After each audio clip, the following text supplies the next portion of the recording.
নিরামিষ দিনে সুন্দর একটি রান্না, তো তারই রেসিপি শেয়ার করব। তো এখানে রান্না করেছিলাম দুধ পনির।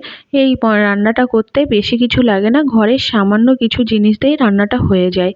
তো এখানে পনিরটা সুন্দর করে কেটে নিলাম। আমি সর্ষের তেলটা গরম করতে দিয়ে দিয়েছি, রান্নাটা করব পুরোটাই সর্ষের তেলে। আর এখানে দুটো বড় সাইজের টমেটো, আদা লঙ্কা জিরে পেস্ট করে নিলাম। আর এখানে পনিরটাও আমি হালকা ফ্রাই করে নেব। পনিরটা ফ্রাই হয়ে গেছে। পনিরটা ফ্রাইয়ের পরে আর গরম জলে ভেজানোর প্রয়োজন হয় না, কারণ পনিরটা এতটাই সুন্দর।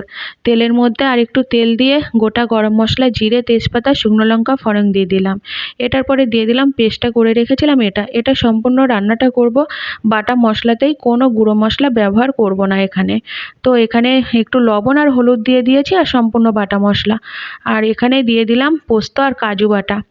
8টা 10টা কাজু নিয়েছিলাম আর পোস্ত। তো মশলাটা কষানোর পরে তেল ছেড়ে দিলে এই পোস্ত আর কাজু বাটাটা দিয়েও আর একটু ভালো করে কষিয়ে নিলাম। কষানো আমার হয়ে গেছে। পনিরটা দিয়েও আর একটু তেল ছেড়ে দিলে যখন, পনিরটা দিয়ে আর একটু কষিয়ে নিলাম। এর মধ্যে সামান্য চিনি দিয়ে দিলাম একটু ব্যালেন্সটাকে ঠিক রাখার জন্য। আর দিয়ে দিলাম দুধটা ভালো করে জাল করে নিয়েছিলাম। আর নামানোর আগে দিয়ে দিলাম ঘি আর গরম মশলা। ব্যাস, আমার রেডি হয়ে গেছে দুধ পনির। এটি রান্নাটা করবেন, অবশ্যই ভালো লাগবে, খুবই সুস্বাদু একটি রান্না।